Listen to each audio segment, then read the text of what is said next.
Բարի լույս։ Գիտեք, մեր կյանքում լինում են պահեր, երբ մենք պետք է պատրաստ լինենք մարտնչելու։ Մարտնչելու ոչ թե ֆիզիկական, նյութական առումով մարտնչելու, այլ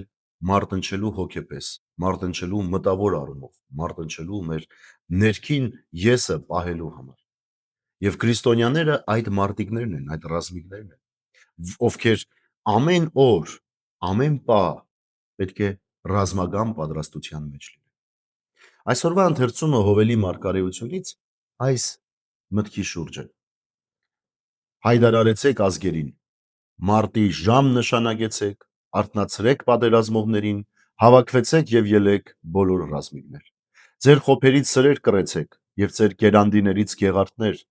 տկարը թող խրախուսի ասելով, թե ես հզոր եմ, հավաքվեցեք եւ ներս մտեք, շրջակա բոլոր ազգեր, խմբվեցեք այստեղ, հանդարտ մարդն էլ պատերազմող թող դառնա։ Սիրելիներս, այս խոսքը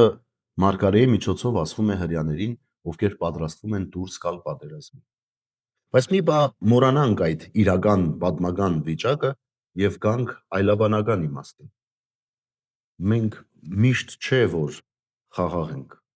եւ մեր խաղաղությունը պահելու համար պետք է հոգեվոր պատերազմի պատրաստ լինել, որբիսի կարողանանք մենք անցնենք առաջ, հաղթանակելով, զորանալով եւ ավելի լավը դառնալով։ Մեծ պահքի շրջանը այդ հոգեվոր պատերազմի շրջանն է։ Հետևաբար, երբ ասում եմ մարտի ժամ նշանակեք, ահա ուրեմն մեր մարտի ժամը, մեծ պահք այդ մարտի ժամն է, երբ մենք ամեն օր կռվում ենք մեր տկարությունների հետ, մեր թուլությունների հետ, ամեն օր մեր բացերի հետ ենք կռիվ տալիս եւ միաժամանակ կռվում ենք սատանայի տարատեսակ գայթակղությունների հետ։ Եվ այդ մարտի մեջ մեզ զորացնողը մեր Տեր Աստված։ Ուրեմն Աստուծո կոչն է մարտի դուրս եկեք, որովհետեւ ինքը ձեր հետ է լինելու այդ մարտի մեջ։ Այսօրվա հոգևոր նախաճաշը այս տեսակ մտորումների շուրջ է, սիրելիներս։ Մենք պատրաստ ենք մարտնչելու որպես հոգևոր զինվորներ, թե ոչ, թե պատրաստ ենք անմիջապես հանձնվելու եւ հարմարվելու թշնամու պահանջներին։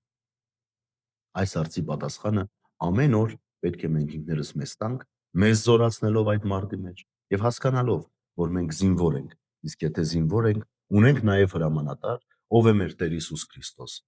Եթե տկար ենք զինվորության մեջ, Քրիստոս որպես հրամանատար գալիս է մեզ զորացնելու։ Ապավինենք Տիրոջը, մարտնչենք աներևույթ թշնամու դեմ Տիրոջ ներկայությամբ, նրա ողորմությամբ եւ օգնականությամբ եւ հաղթանակելով պիտի դառնանք ավելի լավը, ավելի պինդ, ավելի ամուր, ավելի մաքուր եւ իհարկե ավելի հավատքով։ Բարի եւ խաղաղ օր ձեզ բոլորիդ։